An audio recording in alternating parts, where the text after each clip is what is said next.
Hello दोस्तों, नमस्कार। बात करेंगे एक शेयर मार्केट से जुड़े हुए ऐसे इवेंट के बारे में, जिसका इन्वेस्टर्स पिछले 10 सालों से इंतजार कर रहे थे। तो ऐसा इसलिए क्योंकि एनएससी का जो आईपीओ है, वो 2016 में भी इन्होंने कोशिश किया था आईपीओ लाने का, लेकिन उस टाइम पे कुछ कंप्लायंस इश्यूज होने की वजह से बार-बार इसमें डिले होता रहा।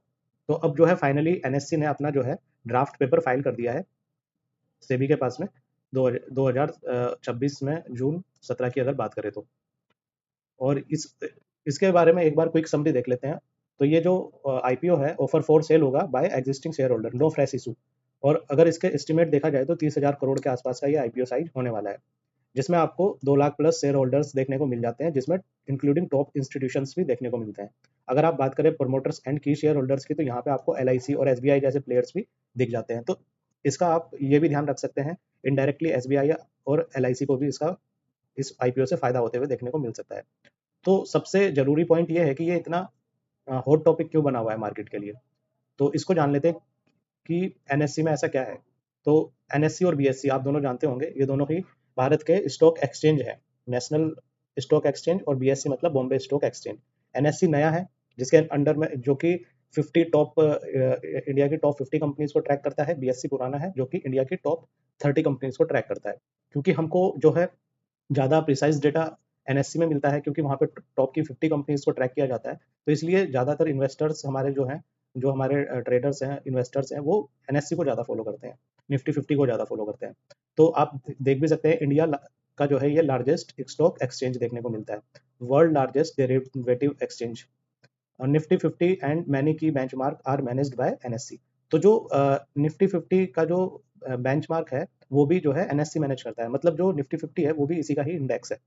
आप ये भी समझ सकते हो। तो आप देख सकते हो, स्ट्रॉन्ग बिजनेस मॉडल है, हाई पोटेंशियल है, स्टेबल रेवेन्यू देखने को मिल जाता है, ह्यूज इन्वेस्टर्स का जो है इंटरेस्ट देखने को मिलता है पिछले 10 सालों में।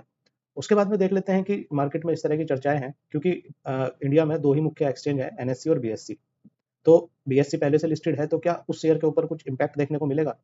तो यहाँ पे कुछ लोगों का मानना यह है कि एनएससी का आईपीओ आने की वजह से जो बीएससी के ऊपर ज़्यादा फोकस बढ़ेगा, ना कि वहाँ पे इसका कोई नेगेटिव इम्पैक्ट आएगा। तो जितने एक्सचेंज बिजनेस वाले जो हमारे प्लेयर हैं, उनकी तरफ भी अब जो है और ज़्यादा ध्यान लोगों का फोकस होगा। तो इसकी वजह से क्या होगा कि जो है ये क्या करेगा, increase focus on the exchange business and further growth, future growth.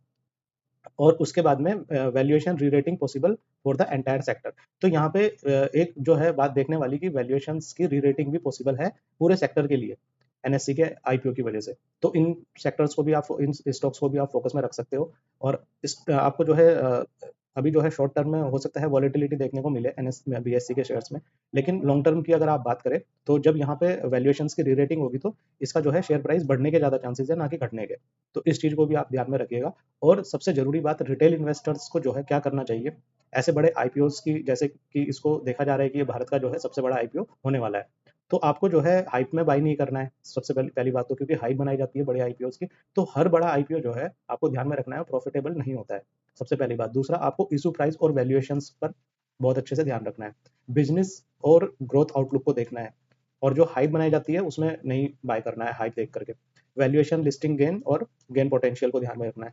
Focus on long term investment case. तो आपको जो है लॉन्ग टर्म के हिसाब से देखना है, ना कि शॉर्ट टर्म के हिसाब से देखना है चीज़ों को।